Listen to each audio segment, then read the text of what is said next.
In the late 15th century, Florence was the heart of the Italian Renaissance, a city of wealth, art, and power, ruled by the legendary Medici family. But beneath the glittering surface of masterpieces by Michelangelo and Da Vinci, a storm was brewing. A fiery Dominican friar would rise from obscurity to seize control of the city, challenge popes and princes alike, and leave a mark on history that still divides opinion today. This is the story of Girolamo Savonarola. Girolamo Savonarola was born on September 21, 1452, in Ferrara, a small Italian city-state ruled by the Este family. His father was a respected physician, and his mother came from a noble family with ties to the church. As a young man, Savonarola was deeply religious and increasingly troubled by what he saw as the moral decay of Italian society. The wealthy elite flaunted their riches while the poor suffered. The church, he believed, had grown corrupt and worldly, more concerned with power than faith.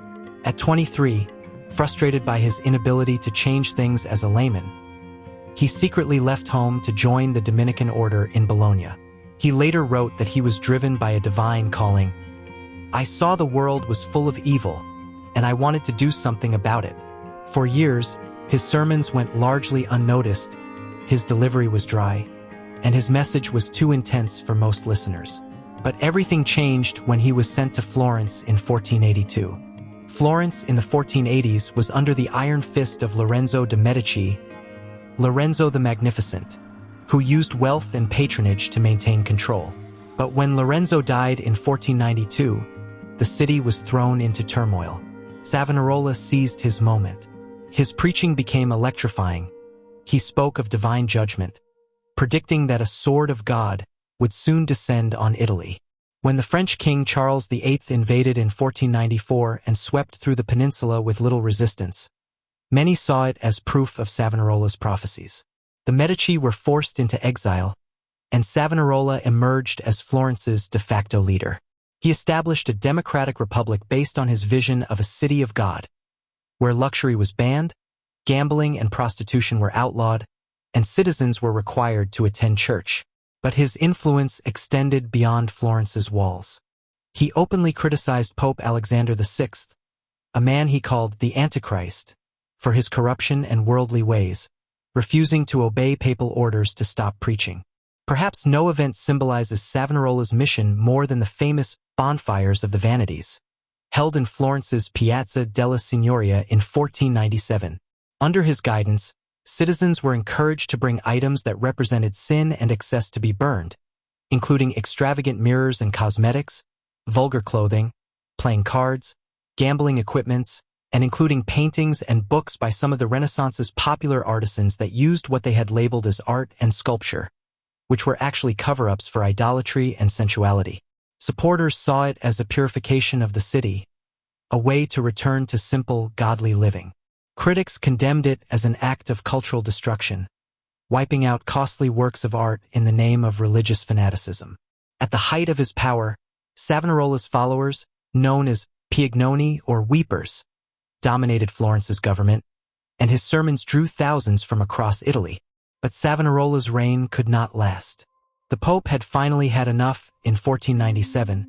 He issued a bull of excommunication against the friar, declaring him a heretic and forbidding anyone from listening to his sermons. Meanwhile, Florence's economy was struggling. The ban on luxury goods had hurt merchants, and the city was facing pressure from both the Pope and rival Italian states. When Savonarola failed to produce a miracle to prove his divine authority, as his critics demanded, public opinion turned sharply against him. On May 3, 1498, a crowd of opponents stormed the convent where Savonarola was staying. He and two of his closest followers were captured, imprisoned, and subjected to brutal torture to force confessions of heresy. Even under torture, Savonarola maintained parts of his message, though he did sign a false confession.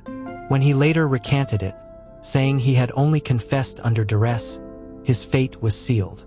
On May 23, 1498, exactly 1 year after the first bonfire of the vanities, Girolamo Savonarola was led to the Piazza della Signoria, the very place where he had once held sway over thousands. He and his two companions were hanged from a cross, and their bodies were burned at the stake. Their ashes were then thrown into the Arno River, so that no trace of them would remain in the city he had tried to transform. The execution was meant to erase Savonarola from history, but it would have the opposite effect. To his supporters, he became a martyr, a holy man who died for his beliefs. To his enemies, he was a dangerous fanatic who had brought chaos to Florence. Savonarola's influence did not end with his death. Though he never left the Catholic Church, his bold criticism of papal corruption and emphasis on personal faith would pave the way for the Protestant Reformation that began just a decade later. Martin Luther himself would later acknowledge Savonarola as a forerunner of his own movement. In Florence, his legacy remains complex. Some see him as a reactionary who tried to halt the progress of the Renaissance. Others view him as a champion of social justice who stood up to power on behalf of the poor. His writings, including sermons, treatises, and prayers, continued to be published long after his death, inspiring religious reformers across Europe. Even today, debates about his life and mission continue to shape how we understand the intersection of religion, power, and society in the Renaissance. Girolamo Savonarola was a man of contradictions, a friar who seized political power, a reformer who destroyed art, a prophet who was declared a heretic. He lived in a time of profound change, and he tried to shape that change in the image of his faith. Whether you see him as a saint or a fanatic, whose goal was too idealistic or morally extreme, there's no denying that he left an indelible mark on Florence, on the Catholic Church, and on the course of Western history.